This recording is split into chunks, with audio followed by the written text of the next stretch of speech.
इतनी ज़्यादा इन्वेस्टमेंट नहीं थी कि मैं कोई शॉप लेती रेंट पे या कुछ करती। एक मोबाइल था, वो बिस्मिल्लाह करके सेल किया और ये कार्ड बाय कर लिया। उसके बाद मेरे पास और कुछ नहीं था, बस सोचा था कार्ड ले लिया, घर के बर्तन लाई और स्टार्ट कर दिया। उस एक अरसे में यकीन करें आज मेरे घर पे 2-2 3-3 चीज़ें एक्स्ट्रा रखी हुई हैं। मुझे नहीं खड़ा होने दिया जा रहा था। हाय औरत कैसे आएगी? मुझे कमेंट आया था मेरी वीडियो पे, ऐसी औरत को रोड पे आने से बेहतर है कि वो खुदकुशी कर ले। और जब भी सोचती हूँ मेरी आंखों में आंसू आ जाते हैं कि मेरा क्या गलती है, अपने बच्चों को साथ लेकर और यहाँ पर इसके हलाल कमा रही हूँ।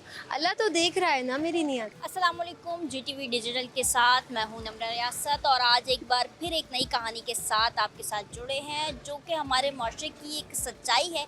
लेकिन अभी भी दौर जदीद में और तरक्की याफ्ता माशरे के बावजूद हम इस सच्चाई को नज़रअंदाज करते हुए दिखाई दे रहे हैं। आज हमारे साथ मौजूद हैं कराची की बाइख्तियार खातून फ़ाइज़ा सिद्दीकी, जिन्होंने 1 साल कबल ही जो है वो यहाँ पर फूड कार्ट कोरंगी के इलाके में शुरू किया, जो कि अतराफ़ में अगर आप देखें तो तमाम मर्द हजरात ही जो अमूमन हमें माशरे में नज़र आते हैं उनके फूड कार्ट्स मौजूद हैं। लेकिन उसी के बीच में फ़ाइज़ा का एक फूड कार्ट न सिर्फ इसके नुमाया और मुनफरद होने की निशानी है, जिस तरह से उनको लोगों की जली कटी बातों के साथ उनकी नज़रों का सामना करना पड़ता है, तो उसी के साथ ही वो एक अपनी पहचान आप हैं इस फूड कार्ट के साथ। इनके फूड कार्ट में क्या क्या चीज़ें हैं, कब से काम शुरू किया, क्या शौक़ था जो उन्होंने खाने का ही काम शुरू किया, ये सारी बातें जो है वो हम फ़ाइज़ा से बात करके ही जानते हैं। अस्सलाम वालेकुम फ़ाइज़ा, कैसी हैं आप? वालेकुम सलाम। सबसे पहले ये बताएं कितने अरसे पहले काम शुरू किया और ये खाना पकाने का काम ही क्यों, कैसे शौक़ है? तकरीबन मुझे 1 साल हो गया है स्टार्ट किए हुए इस कार्ट को। और खाना ये था कि मुझे शौक़ है कुछ डिफरेंट ट्राई करने का। तो बस ये था कि घर में मुझे सब बहुत अप्रिशिएट करते थे अच्छी कुकिंग के लिए। तो मैंने सोचा कि क्यों ना मैं इसी को आगे लेके चलूँ और इसी से पैसे कमाऊँ। अच्छा, आपने जैसे बताया इससे पहले भी कि 1 साल पहले आपने ये काम शुरू किया था, उससे पहले की कहानी बताएं। क्या उससे पहले आप क्या करती थी, कैसे आपने जो है वो इस अपना काम करने शुरू करने को तरजीह? मैंने काफ़ी टाइम जॉब भी की है, पर जॉब होती है और आपको पता है कि सिर्फ लिमिटेड सैलरी आती है और उससे आपके घर के एक्सपेंस पूरे हो जाएं, बहुत बड़ी बात है।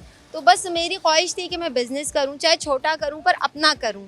तो उस शौक़ को लेके मैं आगे बढ़ी। पर मेरे पास इतनी ज़्यादा इन्वेस्टमेंट नहीं थी कि मैं कोई शॉप लेती रेंट पे या कुछ करती। एक मोबाइल था, वो बिस्मिल्लाह करके सेल किया और ये कार्ट बाय कर लिया और बाकी घर की चीज़ें ली और स्टार्ट कर दिया था। अच्छा, वो कितने का मोबाइल था? मतलब आप उन लोगों जो लोग समझते हैं कि बहुत ज़्यादा पैसे हों या बहुत ज़्यादा इन्वेस्टमेंट हो उसके बाद ही काम शुरू किया जा सकता है, तो आप अपनी स्टोरी बताएं कि आपके पास कितने पैसे थे, कितनों से आपने काम शुरू किया और अब ये काम कैसा चल? अल्हम्दुलिल्लाह मैम, जब मैंने मोबाइल बेचा था वो पुराना मोबाइल था मेरा यूज़ में और मेरा ख़्याल है 21-22 हज़ार का मोबाइल बिका। तो मैंने उनसे बोला जिनका ये कार्ड था, मैंने कहा सर मेरे पास इतने ही पैसे हैं, ये मोबाइल बेचा है। तो उन्होंने कहा सर पे हाथ रखा, बेटा जाओ कोई बात नहीं, अल्लाह आसान करेगा। और ये बोल के वो यहाँ तक रख के गए। और उसके बाद मेरे पास और कुछ नहीं था, बस सोचा था कार्ड ले लिया, घर के बर्तन लाई और स्टार्ट कर दिया। और अब हंसती भी हूँ कि क्या बेवकूफ़ी करी थी कि बस एक जुनून था मेरे अंदर ना कि मुझे करना है, मुझे नहीं पता अल्लाह मेरे रास्ते आसान करेगा, बस मुझे करना है। और वाकई ये हुआ है कि उस एक अरसे में यकीन करें आज मेरे घर पे 2-2 3-3 चीज़ें एक्स्ट्रा रखी हुई हैं।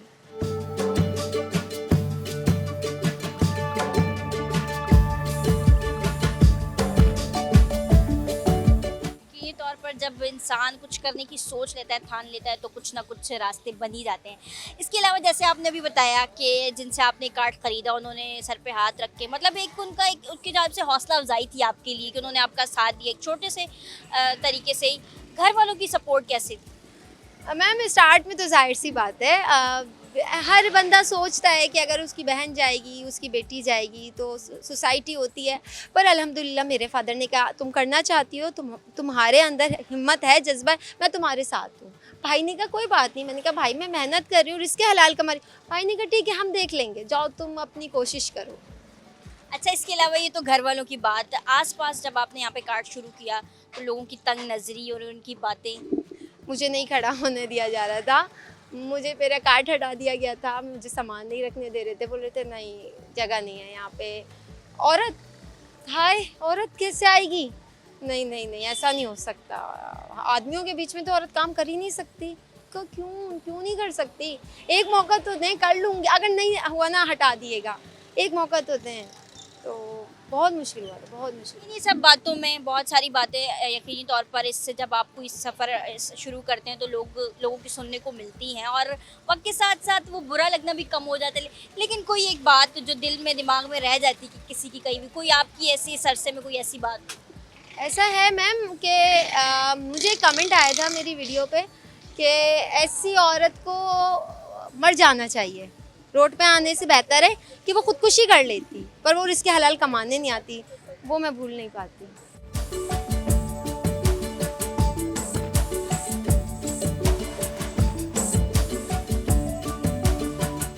और जब भी सोचती हूँ मेरी आंखों में आंसू आ जाते हैं कि मेरा क्या गलती है, अगर कमाने निकल रही हूँ कुछ गलत तो नहीं कर रही ना, अपने बच्चों को साथ लेकर और यहाँ पर रिस्क हलाल कमा रही हूँ, अल्लाह तो देख रहा है ना मेरी नियत। यकीनी तौर पर। अच्छा ये भी बताइएगा कि आप माशाल्लाह आपके बच्चे भी हैं, आपकी बेटी भी है, आपने इतना ये सफ़र किया, ये सारी चीज़ें की, आपने बहुत अच्छा काम किया कि इंडिपेंडेंट वुमेन के तौर पे आप यहाँ खड़ी हुई हैं। अपनी बच्ची को और अपने ख़ास तौर पे बेटे को, जैसे आपने बोला ना कमेंट आया वो किसी मर्द का था कि औरत ऐसी घर से निकले, अपने बेटे को क्या फीड करेंगे कि वो बड़े होकर किसी औरत को इस तरह तंग नज़री से ना देखे, और अपनी बेटी को क्या फीड करेंगे? बेटी को ये कहूँगी कि इंडिपेंडेंट बनो और उसको एक एग्जाम्पल खुद बन के दिखा रही हूँ ताकि आगे कभी ज़िंदगी में उसको प्रॉब्लम आए तो वो अपनी माँ की तरह चल सके स्ट्रॉन्ग बनकर। और बेटे को ये कहूँगी कि बेटा माशरा जो कहता है कहे, पर आपकी तरबियत ये कहती है कि आपने किसी को नेगेटिविटी का शिकार नहीं करना, चाहे 100 लोग नेगेटिव हों पर आपने पॉजिटिव पहलू देखना है। यकीनी तौर पर मनफी और मुस्बत रवैये इंसान को आगे लेके चलते हैं और वही हमारे काम के ऊपर भी जो है असरअंदाज होते हैं। अब अपने खाने के हवाले से बताएं, क्या मेन्यू, क्या क्या चीज़ें हैं? मैम मेरे पास चाउमीन होता है, चिकन चाउमीन है, कोरियन नूडल्स हैं, वाइट सॉस पास्ता है और मैक्रोनी है। और यहाँ पर इस इलाके में आपको ये चीज़ें नहीं मिलेंगी, ये मैंने सर्च किया था कि यहाँ पर नहीं है तो फिर मैं ये चीज़ें ले। अच्छा यही वजह थी कि यहाँ पे नहीं है तो इसी मेन्यू का इंतखाब किया। जी ऐसा ही है। अभी आगे इसके अलावा आपने अभी बताया कि बहुत अच्छा काम चल रहा है, अभी एक हेल्पर भी आपने रख लिया है, आगे इसको रेस्टोरेंट में तब्दील करने का इरादा है या मेन्यू बढ़ाने का, क्या प्लानिंग है आगे? इंशाल्लाह आगे रेस्टोरेंट तक जाएंगे हम, हमारा ख्वाब है मेरा भी और बच्चों का भी, और उसको इंशाल्लाह हम पूरा करेंगे ज़रूर। बच्चे भी सपोर्ट करते हैं, साथ में हाथ बटाते हैं? जी बहुत ज़्यादा, बेटी घर के सारे काम निपटाती है और मैं यहाँ पर होती हूँ, कोई भी चीज़ हो जाती है जैसे हम लोग ना नूडल्स वगैरह बॉईल करके घर से लाते हैं, हाफ़ डन चीज़ें होती हैं, हाफ़ यहाँ पर करते हैं, तो घर के जितने भी काम होते हैं वो बेटी वहाँ पे करके मुझे दे रही होती है। ज़बरदस्त बात है जब घर वालों की सपोर्ट, आसपास लोगों के जो वो सहारा हो और हौसला अफजाई हो, हौसला शिकनी के बजाय हम उनको दो अच्छे अल्फाज बोल दें जिससे उनकी हौसला अफजाई हो, और अगर हौसला अफजाई भी नहीं भी कर सकते तो हमारे लिए बेहतर है और सामने वाले के लिए भी एक अच्छा साबित होता है कि हम खामोश रहें।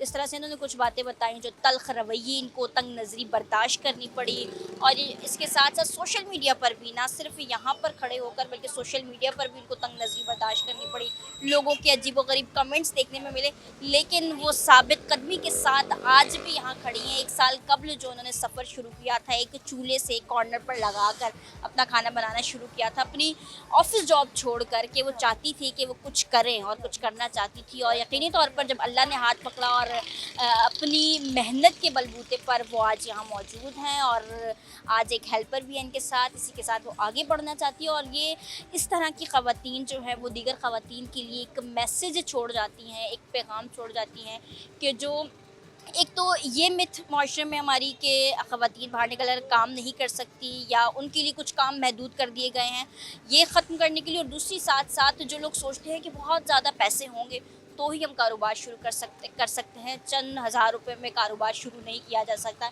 इन दोनों मिथ को उन्होंने तोड़ा है और उन्होंने बताया है कि काम अगर शुरू करने लगन दिल से और मेहनत से किया जाए तो कुछ भी मुमकिन है।